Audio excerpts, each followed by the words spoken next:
Praise the lord. ప్రతిరోజు పరిశుద్ధాత్మతో కలిసి నడవండి అనే కార్యక్రమం ద్వారా మీ అందరికీ కూడా ప్రభువైన యేసుక్రీస్తు నామం పేరిట మా ప్రేమపూర్వకమైన వందనములు శుభములు తెలియపరుస్తుంటున్నాను.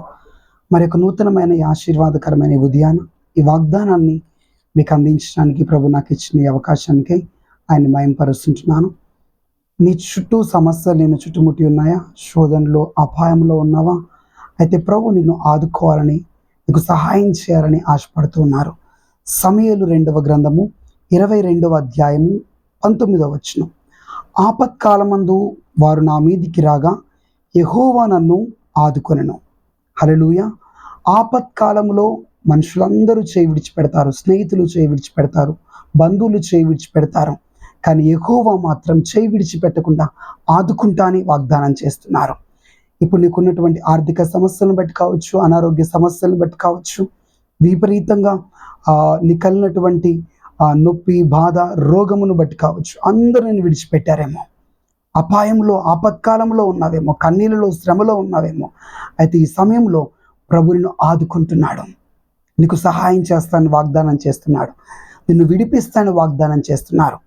లైవ్ చూస్తున్నటువంటి వారు మీకున్నటువంటి సమస్యలను బట్టి ఒకవేళ చనిపోవాలి అనుకుంటున్నారా? మీకు కలిగినటువంటి అపాయం, మీ మీద పడినటువంటి నింద, అవమానమును బట్టి మరణిస్తే బాగుండు, నా జీవితం ఎందుకు అని నిరుత్సాహపడి కలవరపడి జీవితం మీద, భవిష్యత్తు మీద విరక్తి చెందిన వారిగా ఉన్నారా? ఏ మనుషుల్ని నమ్మబుద్ధి కావట్లేదు, ఏ మనుషులతో ప్రేమగా మాట్లాడాలనిపించట్లేదు, మనుషుల పట్ల ఒకలాంటి అసహ్యం కలిగింది. కారణం, నీ ఆపత్కాల సమయంలో నిన్నందరూ చేయి విడిచిపెట్టారు. అనేక సార్లు నీ చుట్టూ ఉన్న వారికి, నీ స్నేహితులకి నువ్వెంతో మేలు చేశావు, సహాయం చేసావు, వారిని ఆదుకున్నావు, వారిని నువ్వు ప్రేమించావు, వారికి చాలా సహాయం చేసావు. కానీ నీకు కీడు, నీకు అపాయం కలిగేసరికి, నీవు ఆపత్కాలంలో ఉండేసరికి వారందరిని విడిచిపెట్టి వెళ్ళిపోయారేమో. ఆదరించేవారు, ఆదుకునేవారు ఎవరూ నీకు దరిదాపుల్లో కూడా కనబడడం లేదేమో. అయితే ప్రభు చెప్తున్నారు, నేను నమ్మదగిన వాడను, నేను నిన్ను ఆదుకుంటాను, నేను నీకు సహాయం చేస్తాను, నేను నిన్ను విడిపిస్తాను. నీ ఆపత్కాలంలో, నీ అపాయములో నుండి ప్రభు విడిపించబోతున్నాడు. జయం ఉంది.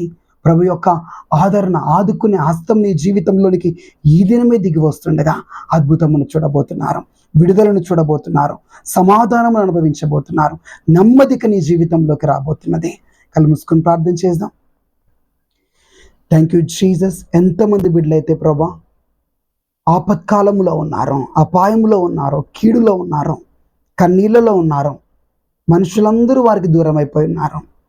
ఎవ్వరు కూడా ఆదుకునేవారు, ఆదరించేవారు ఎవరూ లేరు. అయితే మా మంచి దేవుడైన నీవు నీ ప్రజలను ఆదుకుంటా అని వాగ్దానం చేసినందుకు స్తోత్రములు. నీ కుమారుడు, నీ కుమార్తె ప్రభా, నిత్యంగా వారి కన్నీలను మీరు తోడవండి, నిత్యంగా వారిని మీరు ఆదుకునమని ప్రార్థిస్తున్నాను.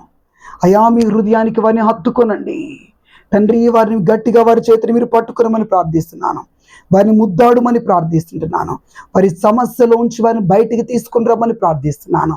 ఇప్పుడే వారికి విడుదల కలుగును గాక. సహాయము చేసే యెహోవా దక్షిణాస్తము, ఆదుకునే ఆయన హస్తం ఇప్పుడే నీ జీవితంలోనికి పంపబడుతున్నది.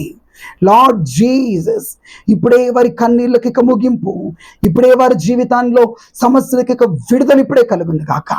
ఆశీర్వదించండి. ఈ దినమే గొప్ప కార్యం వారి జీవితంలో చేయమని యేసుక్రీస్తు నామములో ఈ దినమంతా వారికి కాపుదల, క్షేమం దయచేయండి. ఈరోజు ఎగ్జామ్ రాసేటటువంటి వారికి క్షేమము, జ్ఞానము, ఆరోగ్యం, నీ బిడ్డలకు జయము దయచేయమని యేసు నామములో అడుగుచున్నాం తండ్రి. Amen. God bless you. Praise the Lord. నీ కఠినమైనటువంటి సమయంలో ప్రభువును ఆదుకుంటున్నాడు. God bless you.